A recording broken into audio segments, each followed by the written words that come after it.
Chapitre 78, la nouvelle. Sur quoi s'interrogent-ils mutuellement? Sur la grande nouvelle, à propos de laquelle ils divergent.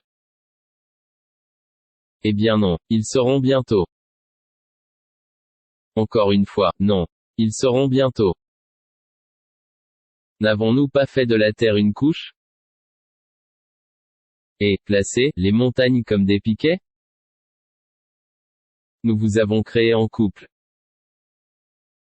Et désigné votre sommeil pour votre repos. Et fait de la nuit un vêtement. Et assigné le jour pour les affaires de la vie. Et construit au-dessus de vous 7 cieux renforcés. Et y avons placé une lampe, le soleil, très ardente. Et fait descendre des nuées une eau abondante. Pour faire pousser par elle grains et plantes. Et jardins luxuriants. Le jour de la décision, du jugement, a son terme fixé. Le jour où l'on soufflera dans la trompe, vous viendrez par troupes. Et le ciel sera ouvert et présentera des portes.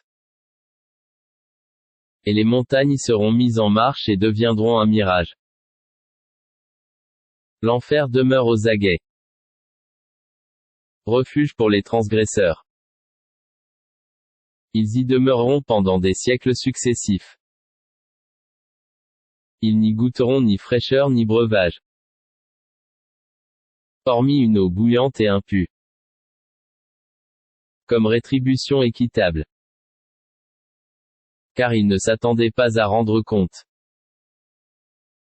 Et traitaient de mensonges continuellement, nos versets. Alors que nous avons dénombré toutes choses en écrit.